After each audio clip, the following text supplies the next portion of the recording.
Hello, welcome back to the Crypto Simulation. I am the Gaussian Snake, and I'm here to bring you nothing but best data and market psychology analysis around. So today I'm going to do a broader market update, and I wanted you to see exactly what I've intended on talking about. I'm going to discuss the SPX, Nasdaq, recession data, total crypto market cap, and so on. If you're new to the channel, welcome. Please be sure to subscribe and join my free Telegram group, The Snake Pit, for continued discussion, the latest alpha, and a free copy of my portfolio management tool, which goes part and parcel with my risk management series that I've been doing and will continue doing on this channel. I'm not a financial advisor. Nothing I say here is financial advice. Just as a reminder, always do your own research. Starting with the S&P, we can see that we are well above $5,000. 5,000 was an area that I thought we'd hit some resistance at, but we really didn't. We just kind of blasted through it. I mean, you can argue we hit some resistance, but not a whole lot. And it looks like we might be going back to back test it. I don't really know. I'm much more familiar with what's going on in the crypto markets, but you can see that the S&P got fairly parabolic recently, and it's in need of some kind of cool off. Whether this is short term or turns into something longer term, I don't know. Around this time of year, it's not unusual for broader markets to experience corrections, so it wouldn't surprise me at all if we went underneath 5,000, but we'll have to kind of take a wait and see approach. Let's see how some of the other indicators are looking. The RSI and the stochastic RSI are looking a little bit heavy, especially stochastic. We can see stochastic is starting to trend down. RSI is also starting to trend down, although this overall trend does not look bearish at all. The stochastic may need some time to cool down, so we may need to see a period of, kind of like what happened last year in August and September. Maybe we'll see something like that play out in the broader markets. So not like a severe correction or anything like that, but just something that's more par for the course this time of year, and then maybe just pick right back up. Because honestly, this Gaussian channel looks very healthy, very bullish. Moving averages are all stacked nicely. So yeah, we might just see a little bit of a reset on especially the stochastic being so high. You can see in the past that the S&P can spend a lot of time with a very high stochastic RSI, as it did back in 2020. And I don't know if this is just going to keep continuing. It's just a minor pullback. We really have no way of knowing for sure. On the bull bear power trend, you can see we have trended down a little bit on the bull side. Bulls are still firmly in control. Of course, they're losing a little bit of control. Looks like a nice little head and shoulders pattern. So based on what I'm seeing here, I have to think continued downside, similar to maybe what happened in September and August of last year. Maybe we see something kind of like that play out again. Surprise, surprise, the Nasdaq looks more or less the same. Looks like we are testing the 10-week SMA, 20 looms below. All the moving averages are nicely stacked. Gaussian channel looks nice. I mean, I don't really have any reason to think that whatever the S&P does, the Nasdaq's probably going to follow suit. So I don't really feel like there's a whole lot further to analyze here. But I did want to show you one stock that I feel has just acted more like crypto than a stock. Nvidia. Nvidia, since October of 2022, has put on quite a show of an 8x. An 8x for a stock in like less than 2 years, a year and a half, is incredible. And this thing is still turned up. I mean, wow. But if Nvidia starts to fall over, I know that 1,000 is a big resistance level. You have to think, and we're probably going to see this, correction play out in the broader markets. It does look to me like the Gaussian channel has inflected and is starting to go concave down. So, and that's from this price action right here. So that generally is a sign that this momentum you have could start to seep in even to these moves like this. So we do have to keep an eye on that. I imagine the Nasdaq will, it's going to do what the S&P does, but this is one of the leading stocks, Nvidia, so that may affect things. So the current probability that we're in a recession is 0.3%. Sure doesn't feel like a recession out there, does it? So this is the smooth US recession probabilities metric. The SOM rule had a tiny amount of bullish divergence, but it ultimately looks like it's just a lower high at 0.27. So anything over 0.5 traditionally signals that we're heading into recession territory where the probability is a lot greater. But Claudia SOM herself said that even if we go over 0.5 because of all the stuff that's happened with M2 and COVID, it does not necessarily mean that we're triggering a recession. So just keep that in mind. Initial claims look like it's put in a higher low, but it's still, not looking like recession territory to me. I guess you could argue that since August of 2022, we've seen overall initial claims trending up, but not in a very rapid way.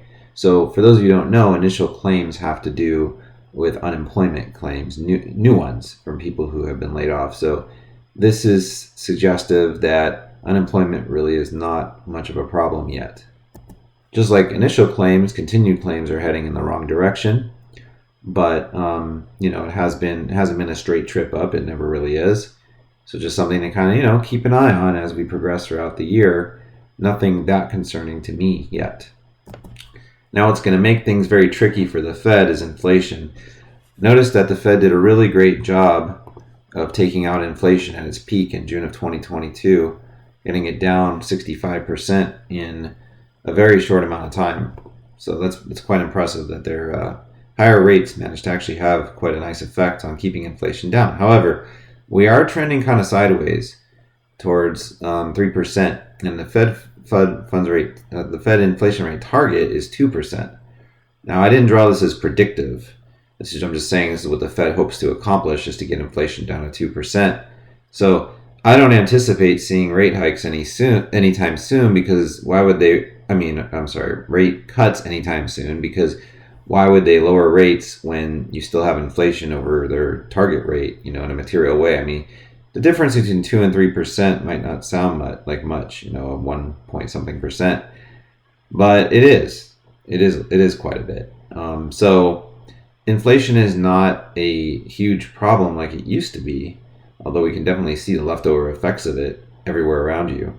Not trying to downplay this at all, but the Fed did manage to get inflation into a downtrend. It's crabbing right now, and so what I think they hope to see is that it falls off a cliff and starts to head towards 2. If that doesn't happen, I have to imagine that we'll see these higher rates just kind of last longer, and maybe the first rate cuts might not come until later this year, which is unusual in the situation that we're in, but I have a hard time seeing how they would want to cut rates when inflation is just going sideways.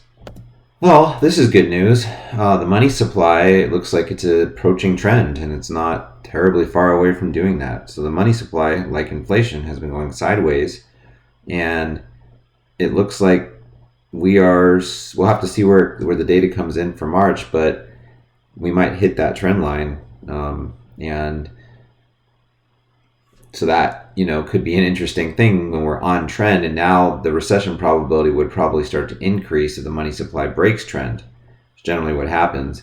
So we've been, we had all this leftover room from here, and I think that's why a lot of economists got the recession call wrong for the end of 2023 or early 2024. But my base case has been the end of 2024, early 2025 for quite a while. So I'm going to stick to that projection until the data, informs me otherwise. But this is interesting that we are approaching trend relatively soon.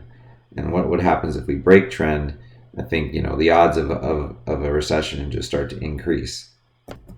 Well, this is certainly a little disturbing. Unemployment, and crept up to 3.9%, which is still relatively low unemployment. But unemployment looks bullish. If this were a crypto chart, I'd be saying, hey, here's your, accumulation range for unemployment. And that's not generally a good thing. So we'll have to see what the data says as we get further into the year. I think, Claudia Sahm has said she feels like our economy can absorb up to around 5% in unemployment, whereas before that might have been a little bit much. But it looks very bullish. We don't like bullish unemployment. We like unemployment to look bearish. But you can see how it starts, right? This is back in 2006, before the great financial crisis, and I can't really draw as pretty of a curve here, but you kind of get the idea that this is how it starts. And we have a lot of wiggle room compared to what we had back then. 5% is where things really started to take off, and we're well into a recession at that point. If we look back at .com, you get this little accumulation range, and then you kind of take off. So Yeah, I mean, I think a recession is likely happening by the end of this year, the way this looks. I don't think that we're in a recession right now. I don't think we'll necessarily be in one in the next month or two, but this is definitely not going in the right direction. With GDP, I am seeing something a little troubling too. You're seeing the rate of change of GDP going down while GDP is going up. So that tells me that gross domestic product is kind of slowing down, even if it is increasing. It's not increasing as rapidly as before. So there's a lot of signs pointing to a recession coming probably this year. But again, I don't see it happening anytime in the immediate future. I know a lot of analysts were calling for one this quarter, and I just don't see it happening. I don't even see it next quarter, to be completely honest with you. Quarter three, I think there's an argument to be made that by the end of quarter three, we could be in one for sure. I would definitely subscribe to that, probably at the earliest, but I'm not an economist, so what do I know? And here's real GDP, which doesn't look all that different, to be honest with you. Well, the dollar has been fairly quiet for a while, most of this year, other than a brief little bounce out of this bear market. It has been trending beneath the median line of the weighted logarithmic Bollinger Bands on the monthly, but it's really hard to tell right now if this is about to fall off a cliff again and have one final dump, or if it's just going to keep going sideways. My base case would be that this dumps, but we're going to see maybe a little bit of strength. If the S&P and Nasdaq are dropping, I think we might see a little bounce out of the dollar, but I think it might find a bottom perhaps sometime this year or towards the end of the year, and then maybe that will be enough for it to begin a recovery and a new bull market as we enter into a recession potentially. And this is kind of what I mean with the great financial crisis. There was a huge dump, and then we went into a recession, and the dollar got parabolic for a little while. If you go back to the .com bust, you can see something similar happening here, where in 99 we got out of this sideways period and then blasted off. So what we're in right now looks a little bit more like this kind of thing than it does like what happened in the GFC, to be completely honest with you. It looks more like sideways movement and then maybe a leg up into a mild to moderate recession. I really love weighted logarithmic Bollinger Bands. They're one of my favorite indicators. This is total crypto market cap on the weekly, and you can see we've formed out a nice bull shape. This is bullish, with us blasting off above the median line in October and then retesting it. It looks like we tested it successfully in January, and now we're riding the top of it, kind of going parabolic. So notice that Bitcoin has been cooling off, and that's something I want to talk about today. I do not believe that the bull market is over. Let me be very clear about that. Far from it. But, it does seem like we need a little cool-off period. And you would never know it looking at weekly candles of the total crypto market cap. We're at a valuation just under 3 trillion, which I think is going to be a significant resistance level. The Gaussian channel on total crypto market cap looks fantastic. We have just turned green. We're going narrow. And you generally see some explosive moves when you've changed from red to green. That's just takes a lot of you're changing momentum from bearish to bullish. You can see every time this has happened, usually we get a pretty big move, but sometimes you kind of come down and retest the Gaussian channel. This was a black swan. If we go back even further, this is 2015. We didn't really retest the Gaussian channel, and quite honestly, the period we're in right now reminds me, from a chart point of view, more of 2015 than it does of anything else. So if we do see a little bit of a, maybe something like this where we come down for a little bit, I don't think it's going to be anything extreme. You might see some wicks, but some muted version of that probably. So we could see a little bit of a pullback here. It's not my base case that we would come down and take out any kind of lows or anything like that. Let's take a look at some moving averages and see where we're at. I imagine we're probably stacked up above most of them. I mean, probably all of them. Let's just see if they're sorted out yet. Usually when your Gaussian turns green, you're not sorted out with all your moving averages. Yeah, they're not sorted out, but you do have the 10, 20, 40, and 50 stacked. And just like we saw with Bitcoin, the 100 is starting to curl back around. past the 200. So I would expect that the most bullish moves are likely to happen once we get that golden cross, probably even before we get that golden cross, because you would have the 100-week trending up. This is lagging data, so I think, if we get a little bit of a pullback or cool off period, I don't think it's going to last for like that long. Unsurprisingly, Bitcoin's moving average ribbon looks very similar to total market caps, except the 100-week has gotten a little bit closer to curling up and forming that beautiful golden cross that will get all these moving averages stacked nicely on top of each other. Now, even if Bitcoin does fall here a little bit, now I don't know how far it's going to fall. It's really hard to say. Let's throw some Gaussian channels in here. I've made predictions, but for the predictions I make, I don't even take them seriously, honestly, because nobody knows. But let's take a look. Now, going back to 2016, notice that when we had our first really substantial correction, which looks like nothing in hindsight, I've lived through a bear market, so I can handle a correction. But we wicked down to the 40-week SMA, and that's where we found support. It was a 40% correction. And we've had, we had in 2016, 2017, several of these. Here's one in January. It's about a 30%. And so on. You're going to get these in a bull market. It happens.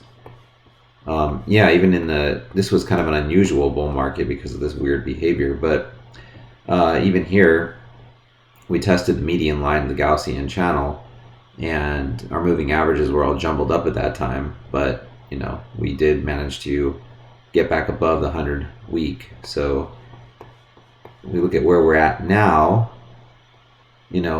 what would be a good place to pull back to. So, you can kind of use your imagination and think, okay, well, in the 2016 bull market, there was a 40% drop. Maybe we get like a 30 to 35% drop out of this move that we've just had. So what would that look like?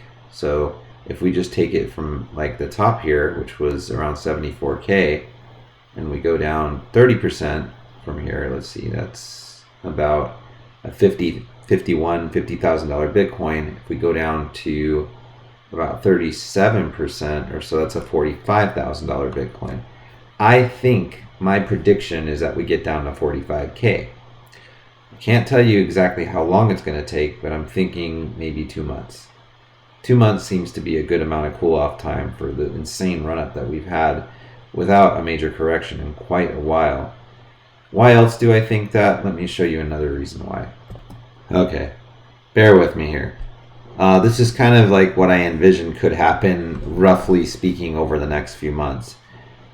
Truthfully, I have no clue, but, this is just based on a few different data sets. We don't have much in the way of volume support above 50,000. Now, we do have some that we built out above like the 45 to 50K region. And I think that even this weak volume support could hold in a drop, but I just don't think there's really much but air here. I mean, we are stalled out right now at a very weak volume support area, so it wouldn't take much selling to get us down into this region. I think some of these drops might be wicks. I don't think that they would necessarily be, I don't think we're going to spend a lot of time crabbing around here. I think we could wick as low as 45K, somewhere around there. And that's, the reason I say that is look at where our 20-week is. Of course, this is going to trend up a little bit more. So, it's possible we wick under the 20-week. I don't think we'll close under it. That's an ominous sign in a bull market, but I think we could wick below it, and that would be perfectly fine. I fully expect altcoins to lose, some of their USD valuation and their Bitcoin valuation during a drop like this. I expect dominance to definitively top during that time as well. We'll talk about that more in a minute, but this is kind of what I'm envisioning. Let's come back to this in 2 months, and either you can laugh at me and say you got this wrong. But yeah, I'm kind of envisioning something like, a nice drop, maybe a little bit of altcoin movement happens here in April around the halving, and then, that just ends up being like a little dead cat, and then we come down a little further into May, and maybe we start our altcoin season, maybe it happens in here heading into the summer, so we get a really nice altcoin season. And then Bitcoin just kind of does what it does and blasts off to another all-time high. That's kind of what I'm thinking. I think late spring, early summer are going to be really good for Ethereum and altcoins. And then I think everything will shift back to Bitcoin again, where Bitcoin will steal the show and then maybe drop from here. I have projected in August to September top based on some of the data that I'm seeing, and maybe I can talk about that in another video. But basically my topping range is probably at the earliest late August, early September, and at the latest I would say December of this year. Like I think we're going to top out this year. I don't really see us going much further than that. I could be completely wrong though. So Dominance has been in what looks like some kind of distribution phase, which is weird to say about Bitcoin Dominance because nobody's selling it.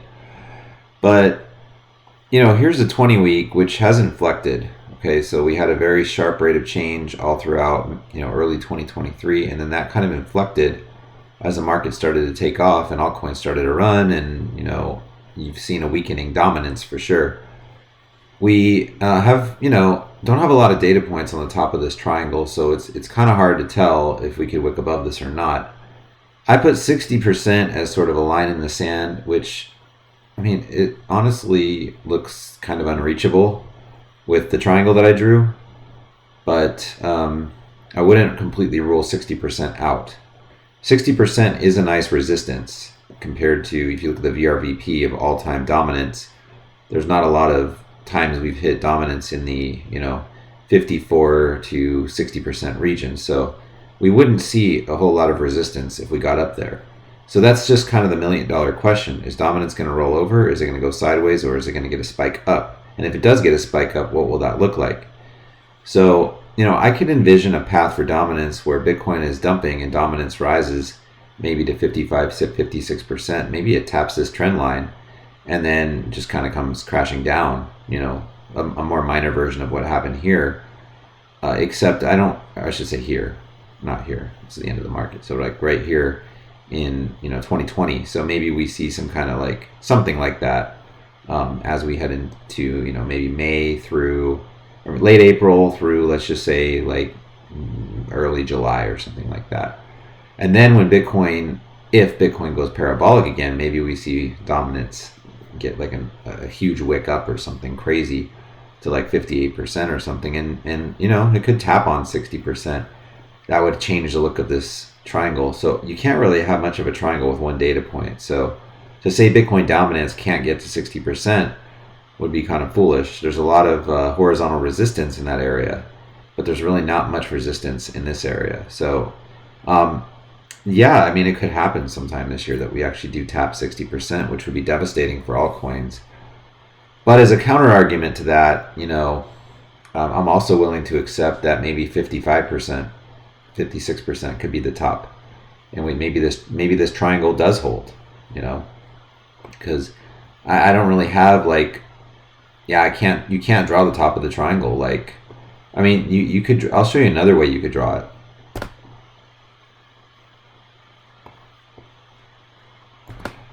If you want a trend line to have as many touch points as possible, you could say, well, look, we wicked above this triangle before. Well, we're doing it again. I mean, not on a wick. This wasn't really a wick either. It looks like a wick, but it was actually some weekly closes. But we've gone above the triangle. Are we maybe going to back test it as support and then blast up to here? That could happen. So, it's hard to draw a trend line when you don't have the right perspective. I think it's easy to draw the trend line on the bottom because we have so many touch points. But if we make these our touch points, which probably would logically make more sense, then we've actually gone above the trend line. We've broken it just like we broke it here. And so it's anybody's guess what happens. Does it roll over to the grave? Because, I expect this level, 53, 54%, to hold a significant resistance in the next bull cycle. But so I can't really tell you how this is going to go. It's sideways right now. So maybe we can look at some other indicators to get some clues. Okay, we've got the rate of change, which isn't really telling us much. Sideways behavior. Kind of already knew that. But the bull bear power trend is telling us an interesting story of weakening dominance.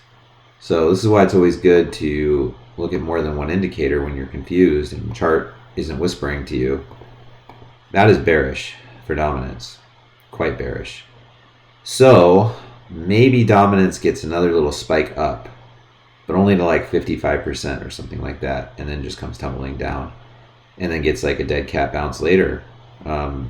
It doesn't have to. There's nothing saying it has to, but we see these little spikes throughout the bull market. It can happen, right? So we'll have to watch this. This looks very bearish. It's super clear that Bitcoin is a stronger horse in the race when you look at the Ethereum chart after having looked at Bitcoin. Ethereum looks more like total crypto market cap, right? Than it does like Bitcoin. It's like a less volatile version of Bitcoin at this moment in time, although I am fairly certain that will change when we get into ETH season. Not in ETH season right now by my projections. So I could draw a trend line here starting in June of 2022, and we have quite a number. Well, we could also do it like you want to get as many touch points as you can, so there's probably more touch points right there. So we could draw a trend line starting from June of 2022, and we can see Ethereum has been in a rising wedge. It broke out of that and then went on a crazy run. It has yet to take out its all-time high. So this is kind of where I'm thinking Bitcoin dominance is probably going to go up a little bit more, and I'm sure we'll see this reflected in the ETH Bitcoin chart. And ETH probably has further to fall than Bitcoin. Like maybe Bitcoin only gets to its 20-week. Maybe ETH gets all the way down to its 50-week or 40-week. So consistent with what we observed in ETH USD, I think Ethereum Bitcoin is in for a rough ride at the end of this month. I don't know exactly when this trend line is going to break, but I would say soon, and I think we're going to get a final flush out and a capitulation of ETH against Bitcoin. Because if Bitcoin corrects to its 20-week and ETH corrects to its 50-week, you can see how this would play out. And that's what seems most likely. We've seen the relative strength of ETH to Bitcoin. Bitcoin, by and large, is outperforming ETH. So this is what I'm anticipating is a drop probably into this region. This is a region of maximum volume support. So at the very low end, maybe 0.03 sats. At the high end, I'd say 0.04 sats. Anything at 0.03 Bitcoin, 0.04 Bitcoin, not sats. Sats would be a larger multiple of that in 1,000. So anyways, you get my point though. 0.03 Bitcoin to 0.04 Bitcoin. There's a lot of horizontal support in this region. I can't tell you exactly where it would bounce, but I think we could wick into this red area, and that would flush a lot of people out of ETH right in time for the ETH ETF to kickstart ETH season in May. And I'm anticipating a DeFi summer, late spring, early summer, to be an exciting time for altcoins and ETH altcoins and Ethereum in general. I think the summer is going to be very kind to Ethereum, and that's kind of what I'm anticipating. But no, I don't think Ethereum is about to rocket off against Bitcoin. I think quite the opposite. I'm not very bullish on Ethereum dominance, as you can tell, not in the short term. It also looks like it's been in a giant distribution phase, much like ETH, and I think Bitcoin, going through a little bit of a drop right now down to its 20-week or so. Ethereum going to its 50-week could result in a drop in Ethereum dominance to around 13%. You don't think it can happen? It can happen. Believe me, it can happen. There's nothing about this formation that looks bullish to me. In fact, our VRVP of around 19%, which is a really nice one once we get above it again, that's going to be like, that's been acting like a brick wall. Every time Ethereum dominance tries to get above it, it just can't. And I think it's just gonna fail and fall, and just look at no volume support in here to speak of. Hopefully we can build some out on the way back up. Well, if you want to know what I think is going to happen to ETH Bitcoin, just look at stablecoin dominance. This is USDT Dominance, and you can see that it held this trend line for a really long time, for years, just like Ethereum has held against Bitcoin, had a distribution phase, and just capitulated. And I think that we're going to find a little bit of support here. This is an area that in the past, 7 years has provided, quite a bit of volume in this area, and especially in this area. So, what I could see happening is we get a bounce here. It looks like it's already started. I don't think we're going to be able to back test this trend line. That's probably asking too much, but I think a nice little dead cat bounce, and then probably another trip down later in the year to an area of bigger support before we start trending back up again. So that, it's impressive that we've broken this trend line. It's probably why we've gotten such crazy moves. And look when it happened, folks. November. It actually started in October. That was the capitulation. And if you had been paying attention to how things were starting to roll over, you could have probably thought, maybe not the worst time to be, getting into the market if I haven't gotten in already. So I think, we're going to see some buying opportunities. I think we're going to get a nice dead cat bounce, and then I think we're going to fall again. We're bouncing at this level. Stablecoin dominance is currently at 4.05%. I think it will get as low, and in a future mania phase, I think it could get as low as in the 2.5%, 2.5% to 3% range. I think that is in the cards. This still looks bearish, even if it bounces. It just looks bearish. So that's good for crypto. That, in my mind, means it's more likely than not that we are going to continue to have some fun with the bull market later into the year. I don't think you even need to know anything about reading charts to know this is bullish. Look, you have like a W formation here back in 2018 to 2020. And this looks like a miniature version of what happened back here. And you know how I feel about things that curve upwards. I don't need to do any TA on this. I can tell you this is bullish. Might we see a little bit of red? Sure. I think we could see a little bit of red. I think we will. Bitcoin pulls back, Ethereum pulls back, it's going to be bearish for alts. But do I think we're coming down here or anything crazy? No. Do I think we're going to test these lows? No. I don't think this is going to be a violent rejection or a violent dump. I mean, I don't. Maybe we lose $1 billion or something. I can't really tell you exactly how much we're going to lose, but something kind of like maybe what you see here could play out. Maybe a little bit more dramatic than that, but not much. I don't really see much pain for altcoins other than what we might experience in the next month or two. I think after that it's off to the races till Bitcoin puts in its all-time high, and assuming it does, puts in another all-time high.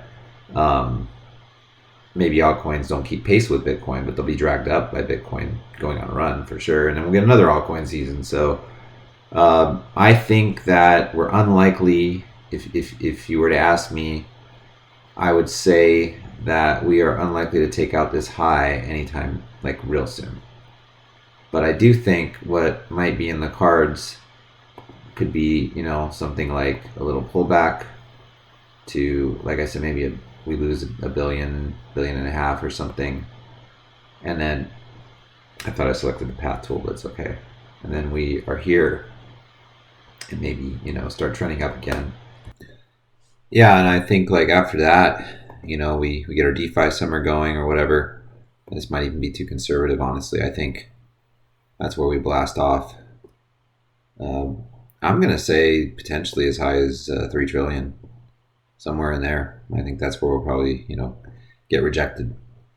So if I had to guess, you forced me to guess where total 3 would top out, I'm going to say somewhere around 3 trillion. And I think that's a reasonable move, isn't it? I went to 3.25 by accident, and I'm too lazy to go in and change that. But yeah, like in the 3 trillion range, I think is a good place for altcoins to top. And that, from where we are right now, is like around a 3x, maybe a little more than that. So yeah, bright times ahead for altcoins, right? And this is total 3 minus stablecoins divided by Bitcoin. So tracking the value of altcoins, all major altcoins against Bitcoin. And you can see we have another long-term trend line. These things do tend to break sometimes. I think this is actually kind of similar to what happened here, and you could call this a triple bottom if you wanted to. I mean, it's technically not, but kind of looks like one. It's 50 week or 40 week. Now, I do think that altcoins against Bitcoin, this course takes out stable coins. Right now, unfortunately, I think the most likely scenario is a very quick drop on a Bitcoin dump. Altcoins look strong compared to Bitcoin. In the past, you can see this trend line is up, and I think this trend line will be preserved. But I don't think we're going to necessarily fall this hard. This was actually on Bitcoin going up. maybe something like this kind of drop. It's hard to say. This could be a little too dramatic. Maybe it's less. But something diminished compared to what's happened in the past. Now, it's really hard to chart out a path when I don't know exactly what Bitcoin's going to do later in the year. But my base assumption is it's going to cool off for a couple months, go sideways, and then sometime, if I had to guess, towards midsummer to early fall, I think Bitcoin will go on another tear. And, it could have a cycle ending top as early as September, late August, or maybe it goes all the way out to December. I don't know. A lot of that depends on macroeconomic conditions, but macroeconomic to me looks kind of bleak come Q3. Feel like by then we'll be kind of running on fumes if the trends continue. So, and I've seen some indicators in the chart that would suggest that by Q3 we could potentially see that recession, start to materialize. So you have to kind of think like maybe we're front running it. That's why the cycle is kind of so violent so far to the upside. Maybe we see some of that continue. But yeah, I'd like to see like an inverse head and shoulders appear. This could be on a Bitcoin run, and then altcoins should get really explosive against Bitcoin. And I don't know if this is an oscillator or if it's going to go up over time. Maybe we put in a higher high, against Bitcoin. Maybe altcoins are going to outperform Bitcoin over time. Seems like a reasonable thing, especially if the altcoin space continues to mature and evolve the way that it has. All right, so for others' dominance, I think we're going to take a hit on it and probably test the median line of this Gaussian channel. I don't think it's going to go all the way till June. I didn't really pay attention too much of the time, but maybe May will be more reasonable. And then bounce out into an altcoin season that tops out maybe around July. Then maybe Bitcoin goes on a tear, not for that long. See, I should have paid more attention. I was drawing these things when I drew them, but maybe like September, let's say. That's kind of my bias for now. And then altcoins just go on an absolute rip to the upside, and maybe March 2025 might be too late. Let's say January 2025, they top out around 25%. I think 25% could be a reasonable resistance area before we head into a bear market, and Bitcoin dominance just, does what it does, which is dominate during a bear market. So others' dominance looks very strong. The weekly Gaussian has just turned green. I'm not sure that others' dominance would necessarily even come down to the trend line. It could even just put in a double bottom. Bitcoin dominance is not as strong as it used to be. So this could be a path. It's hard to really tell what will happen, but I think an explosive end of year move by alts is most likely coming once Bitcoin is done with its run, if this situation plays out the way I think it's going to. The altcoin season index is at 49. We are in neutral territory and potentially about to take out the lows from, I can't even tell when this is without scrolling down. These are the lows from February. So we could potentially take those out and have a nice drop. I don't know that we would necessarily come down into Bitcoin season, but maybe we put in a higher low, right? And then that allows us to kind of work our way back up. I don't think altcoins are done. I think altcoin accumulation could make sense, selling Bitcoin to alts and not financial advice, selling Bitcoin to ETH. But I wouldn't sell all my Bitcoin. I would hold on to some Bitcoin, quite a bit of it actually. You just don't know what's going to happen. You got to hedge against yourself. Sorry for the nasal sound. I'm dealing with some allergies. It's that time of year. So I apologize for that. But yeah, overall, though, if you were to look at altcoin season index since the altcoin reckoning, May, June of 2023, I'd say June was more the reckoning, but it's trending up, right? This is not trending down. This is trending up. So I fully expect that, okay, could this be the low? Sure, it could be. Could we come down lower? I think we will. But I don't think the overall uptrend will get broken. I think, we have a head and shoulders pattern here. So this just does look bearish. And I think that could play out, and we crab a little bit around and then come and blast off into a genuine altcoin season. That's kind of my base case. I think we'll have 2 more major altcoin seasons. If I had to guess, I think one of them will come in late spring, early summer, and I think the next one will probably come towards the end of the year. So I just want to thank you if you've stuck around this far into a pretty long market overview video. You're going to do great in this market because you are paying attention to the charts, and the charts tell the story. Despite whatever the narrative is, the charts track those narratives, you don't, I mean, I think it's a good idea to pay attention to what's going on in the space, especially if you have an interest in it. But the charts, that's what I look at. And they tell me what they tell me, and I tell you how I interpret them. And I may interpret them wrong sometimes, but, hopefully what I said makes sense and is reasonable to you. I invite you to join my Telegram group. We have about 165 people there. Keep in mind, I've only been doing these videos for a little over a month. We've grown really rapidly, but we have a nice tight-knit community. It's called the Snake Pit, but it's spelled S-N-E-K, just kind of a little play on the Gaussian snake, which is my Gaussian channel indicator. And yeah, you come there, talk to some friends, and we drop alpha in there, and you can also get a free copy of my portfolio management tool that I made.